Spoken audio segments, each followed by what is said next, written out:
다카이치 총리가 엔 약세를 이렇게 유도하는 듯한 발언을 했죠. 자민당이 이제 중요한 선거 압승을 했죠. 결과는 환율이 치솟는 게 아니라 급락을 했어요. 시장 예상과는 다르게 환율이 급락을 했습니다. 중앙은행인 일본은행과 한국은행의 외환 보유고가 늘었다라는 건 지금 달러가 일본이나 한국으로 들어오고 있다라는, 한국은행의 달러 외환이 늘어날 정도가 되면 개인이나 기업이나 금융기관들의 달러 유입이 그 이상으로 많이 늘어나고 있다는 걸 시사를 하죠. 늘어나고 있기 때문에 시중에 늘어나는 달러를 흡수를 하고 있다는 걸 말하고 있죠.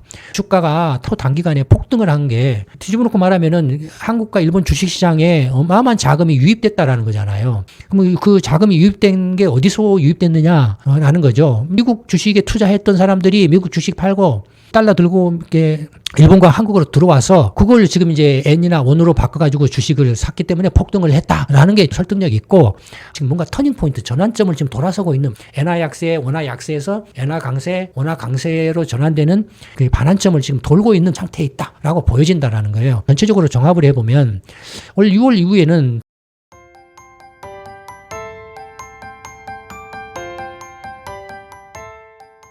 안녕하십니까. 김광수 경정구의 김광수 소장입니다. 오늘은 엔달러 환율과 원달러 환율의 동향과 향후 전망에 대해서 간단하게 한번 말씀을 드려보고자 합니다. 그에 앞서서 이미 앞선 동영상에서 여러 차례 안내 말씀드렸습니다만은 다음 주 토요일 날 경제간담회 개최를 합니다. 시간 되시는 분들은 한번 참석하셔서 이런저런 이야기를 함께 나눠보시기 바랍니다. 최근에 엔달러 환율 에 대해서 살펴보면 다카이치 총리의 연화 환율 정책이라고 써놨는데, 뭐 다들 아시는 것처럼 1월 23일 날 한미일 삼국 공조 시장 개입이 있었죠. 그래서 엔달러 환율이 이제 달러당 159엔대에서 152엔대까지 이렇게 급락했었죠. 그렇지만 이렇게 불과 한 열흘도 채 안 되는 사이에 2월 3일 날 다카이치 총리가 엔 약세를 이렇게 유도하는 듯한 발언을 했죠. 그래서 154엔대에서 157엔대로 다시 치솟았죠. 그리고 이제 2월 9일 날 자민당이 이제 중요한 선거 압승을 했죠. 단독 개헌이 가능한 정도까지 이제 압승을 이렇게 했는데, 결과는 환율이 이렇게 치솟는 게 아니라 157엔대 등시 152엔대까지 급락을 했어요. 시장 예상과는 다르게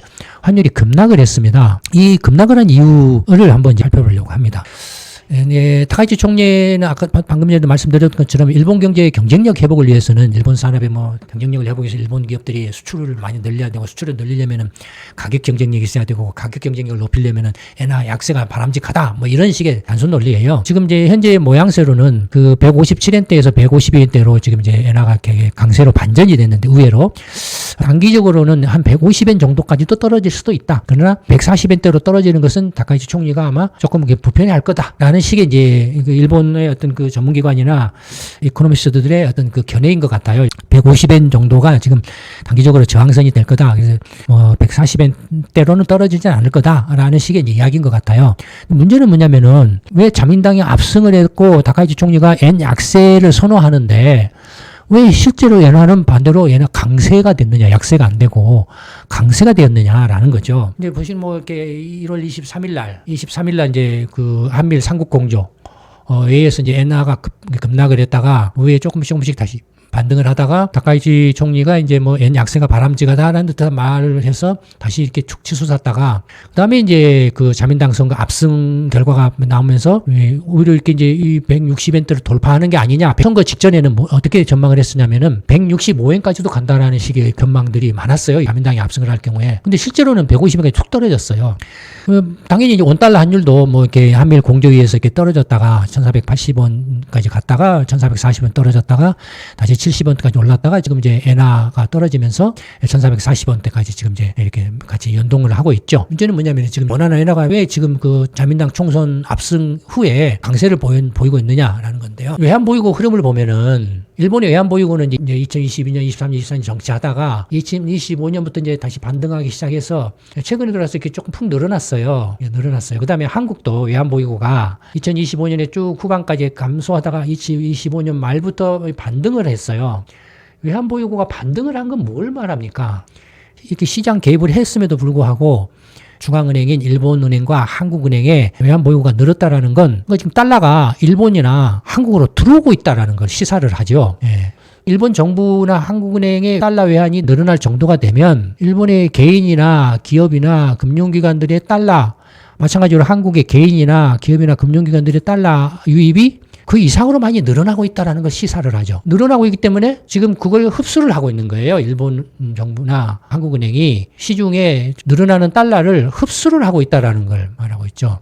왜냐하면 지금 엔이나 워낙 약세를 저지를 해야 되는데 지금 일본 정부나 한국 정부가 지금 시중에 있는 달러를 흡수를 하고 있다는 것은 지금 엔이나 원의 약세를 붙이고 있다라는 이야기밖에 안 되잖아요. 그러면 강세는 왜 이렇게 강세를 보였을까? 다카이치 총리가 이제 중요한 해산해가지고 압승을 선거에서 했는데 오히려 약세로 갈 거라고 대부분이 예상을 했는데 극강세를 보였다 이거예요. 왜 그랬을까? 이거라는 거죠. 그러니까 개인이나 시중의 어떤 금융기관이나 기업들이 지금 달러 보유가 지금 늘어나고 있다라는 거죠. 늘어나고 있고 그것을 지금 일본 정부하고 한국 정부가 지금 흡수하기 시작을 하고 있다라는 거죠. 뭔가 지금 그 일본의 외환시장에서나 한국의 외환시장에서 뭔가 그 터닝 포인트, 전환점, 엔화 약세나 원화 약세의 꼭지점을 지나가고 있다라는 것을 지금 시사를 해주고 있다라는 거죠. 그러니까 자민당의 압도적인 승리에도 불구하고 다카이치 총리가 엔화 약세를 선호한다는 것을 모두가 다 알고 있음에도 불구하고 급격히 엔이 강세를 보였다라는 거예요. 그건 다른 말로 뭘 의미하냐면은 일본의 선거 압승을 계기로 해서 단기간에 일본 기업들이나 금융기관 개인들이 뭐라 할까요? 미국에서부터 달러를 가지고 들어온다든지 일본으로 했다라는 거겠죠. 그런 거잖아요. 한국도 마찬가지고. 문제는 뭐냐면 지금 기간이 굉장히 짧잖아요. 여기는 이제 2025년부터 늘어나는 거고. 그러니까 요때부터 늘어났지만은 요때는 여전히 그 뭐라 그럴까요? 그 민간 부분에 그 어떤 그 달러 수요가 더 컸다라는 거겠죠. 컸고 올해 들어와서는 대체적으로 뭔지는 몰라도 민간 부분에서 달러 공급이 늘어나고 있다. 민간 부분에서 달러 공급이 늘어나고 있다는 것을 지금 시사를 하는 증거다라고 볼 수 있다는 겁니다. 이게 구체적으로 뭔지는 몰라도 달러 공급이 일본 내에서 또는 한국 내에서 달러 공급이 늘어나고 있다. 라는 건데, 그럼 앞으로 엔달러 환율과 원달러 환율은 어떻게 될 거냐? 두 개가 거의 이제 연동을 하고 있는데, 그 엔달러 환율이 원달러 환율에 영향을 미치는 요인들을 한번 살펴보면, 크게는 이제 미국 요인으로는 트럼프 리스크가 있고, 그 다음에 이제 5월 달에 케빈 러시가 FRB 의장에 취임하는 게 있고, 일본 요인으로는 이제 3월 달에 일본은행이 금리 인상을 할 가능성이 대두되고 있어요. 그래서 이 금리 인상 가능성과, 그 다음에 최근에 이제 일본하고 한국의 주가가 폭등을 해서 주식시장으로 자금이 계속 유입되고 있다는 거. 그러니까 미국도 물론 주가가 이렇게 계속 폭등을 하고는 있지만은 이른바 AI 주가의 폭등을 멈췄어요. 그러니까 한국이나 일본의 수학개미들이 미국의 AI 주식을 중심으로 해서 이제 미국 주식 투자가 늘어나는데 AI 이제 그 주가 폭등이 이제 멈추니까 그 자금들이 개인 투자자가 됐든 기관 투자자가 됐든 뭐 연기금이 됐든 일본과 한국으로 자금이 다시 이제 회귀하기 시작하는 게 아닌가라는 이제 생각을 갖게 한다 이거예요. 이것들이 총선에서 압도적인 승리를 했음에도 불구하고 엔화가 극기간 강세를 보인 게 지금 그 일본이나 한국으로 미국으로 흘러들어왔던 투자 자금들이 이제 회귀하기 시작하는 초입 단계에 들어선 게 아닌가라는 거죠. 그것들이 일본과 한국의 주가를 지금 초단기간에 이렇게 폭등시키는 요인으로 작용을 하고 있다라는 거죠. 그럼 만약에 그렇게 본다라면은 트럼프 리스크는 어떻습니까? 달러 약세 요인이에요. 트럼프 대통령이 이제 이란을 공격할 지금 태세를 갖추고 있잖아요. 이란 사태 관련해서. 근데 요거는 이제 일본 쪽이나 미국의 이제 그 어떤 그 전문가들이나 해설을 들어보면 트럼프 대통령이 이란을 공격할 것인가 안 할 것인가의 결정적인 요인 중에 하나는 앱스타인 사건. 라는 거예요.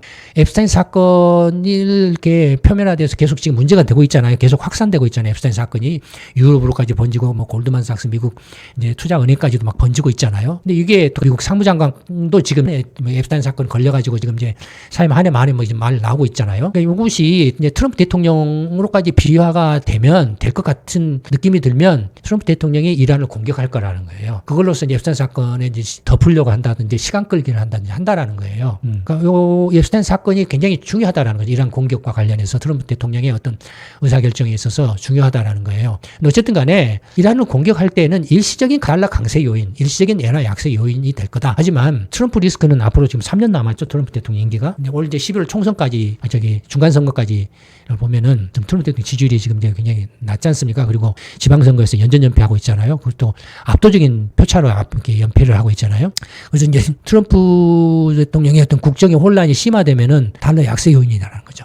그다음에 이제 그 5월 달에 신임 FRB 의장이 취임을 하면은 공격적으로 금리 인하할 가능성이 높죠. 왜냐면은 어쨌든 트럼프 대통령하고 뭔가 서로 이렇게 입맞춤을 했든지 아니면 그걸 약속을 하고서 이제 뭐 그 지명을 받았든지 했겠죠. 그래서 공격적으로 금리 인하할 가능성이 있다. 그다음에 케빈 허시 이 사람은 이른바 매파다. 그래서 FRB가 지금 뭐 한 6조 6천억 달러 되는 이렇게 미국 국채하고 MBS 증권을 보유를 하고 있는데 양적 확 대책으로 인해가지고 그걸 대폭 줄일 거다라고 했는데 실제로는 당장에 그걸 확 줄일 가능성은 낮다라고 이렇게 보고 있죠, 대체적으로. 근데 이런 것들도 어쨌든 달러 약세 요인으로 작용한다 이거. 반면에 이제 일본은행에서 원래는 5월이나 6월쯤에 금리 인상을 할 거라고 했는데 지금 이제 다카이치 총리가 트럼프 대통령 이제 만나잖아요. 곧 3월인가 4월 달에 4월 초에 그 전에 일본은행이 금리 인상을 해서 엔화 강세 요인을 만들어둔다. 그래서 만들어둔 것은 뭐냐면은 트럼프 대통령한테 좀 이게 간접적인 선물을 준다라는 거예요. 다카이치 총리가 그 트럼프 대통령을 만나서 이야기를 할 때 왜냐면은 트럼프 대통령이나 그 상무장관은 미 상무장관은 달러 약세를 원해요. 달러 약세를 그 원하는 근거가 뭐냐면은 달러 약세면은 미국 상품의 수출 상품의 가격 경쟁이 높아져서 수출이 더 많이 늘어나니까 좋은 거 아니냐 뭐 그런 식의 단순한 생각이고 반면에 이제 미국 재무장관 같은 경우는 달러 약세가 되면은 안 그래도 지금 미국 그 금융시장에 외국 투자자들의 투자 자금이 어마어마하게 들어와 있는데 달러 약세 되면은 미국 그 금융자산에 대한 투자 매력도가 떨어지잖아요. 돈이 빠져나가 버리면은 미국 금융시장이 혼란에 빠지죠. 주가 거품이 붕괴된다든지 뭐 혼란에 빠지겠죠. 예, 그러니까 이제 재무장관 미국 재무장관은 달러 강세를 원하고 그러니까 트럼프 대통령하고 상무장관, 재무장관은 또 입장이 달라요. 혼란스럽죠. 근데 어쨌든 간에 다카이치 총리가 트럼프 대통령 만나기 전에 일본은행이 금리 인상을 3월 달에 해서 엔화 강세를 만들어 놔서 트럼프 대통령이 달러 약세를 선호하는 쪽에 말장난을 할 수 있다라는 거죠. 다카이치 총리가 우리가 이제 미국과의 무역 불균형을 해소하기 위해서 이렇게 금리 인상을 해서 미일 간의 금리 차를 줄여서 엔화 강세를 유도를 하면 미국 상품들이 일본에서 가격 경쟁력이 높아진다라는 식의 립 서비스를 할 수 있다 이거예요. 뭐 그런 거. 그다음에 아까도 말씀드렸던 것처럼 지금 이렇게 일본하고 한국의 코스피 지수는 뭡니까? 지금 2,000포인트에서 5,000막 포인트 넘어서 폭등을 해버렸죠. 일본은 니케이 지수도 뭐 25,000에서 뭐 5만 포인트, 5만 7천, 8천까지 폭등을 해버렸죠. 그러니까 이렇게 일본하고 한국의 주가가 초단기간에 폭등을 한 게 뒤집어 놓고 말하면은 한국과 일본 주식시장에 어마어마한 자금이 유입됐다라는 거잖아요. 그럼 그 자금이 유입된 게 어디서 유입됐느냐라는 거죠. 이제 미국 주식에 투자했던 사람들이 미국 주식 팔고 달러 들고 이렇게 일본과 한국으로 들어와서 그걸 지금 이제 엔이나 원으로 바꿔가지고 주식을 샀기 때문에 폭등을 했다라는 게 조금 이제 더 설득력 있고 아니면은 그동안에 주식 투자를 안 하고 이렇게 지켜만 보고 있던 사람들이 소 팔고 논 팔아가지고 와서 주식 투자를 했다라는 건 좀 설득력이 떨어지지만 하여튼 그런 주장도 할 수 있다 이거예요. 근데 어쨌든 간에 일본하고 한국의 주가가 폭등을 했다라는 것은 지금 한국과 일본 주식시장에 자금이 계속 들어오고 있고 그렇기 때문에 그것이 엔화 강세, 원화 강세로 작용을 할 거라는 거죠. 지금 뭔가 터닝포인트, 전환점을 지금 돌아서고 있는, 반환점을 돌아서고 있는 엔화 약세, 원화 약세에서 엔화 강세, 원화 강세로 전환되는 그 반환점을 지금 돌고 있는 그런 꼭지점 상태에 있다라고 보여진다라는 거예요. 그렇게 봤을 때 전체적으로 종합을 해보면 올 6월 이후에는 엔화가 달러당 140엔대로 진입할 가능성, 그다음에 원화는 1,300원대로 진입할 가능성이 있다라는 거예요. 6월 이후에는. 이런 지금 현재 상황에서 본 어떤 이제 엔과 원의 환율 전망입니다. 현재 상태에서 이런 것들이 이제 앞선 동영상에서 이제 그 일본과 한국의 주가 폭등과 이제 거품 상황에 대해서 말씀드렸잖아요. 그리고 그런 것들이 이제 자금 유입과 연관성이 있을 것 같다. 그것이 이제 엔화가 원화 강세 요인으로 작용을 할 가능성이 높다라고 말씀을 드렸잖아요. 그런 배경으로 지금 이제 자민당이 압승 후에 엔화가 달러당 160원으로 가지 않고 150엔으로 오히려 강세를 보인 요인이지 않나라고 이렇게 보여진다라는 겁니다. 항상 이제 그 최근에 엔화와 원화 환율 동향과 단기 전망에 대해서 간단하게 말씀을 드려봤습니다. 오늘 말씀 이걸로 마치도록 하겠습니다. 감사합니다.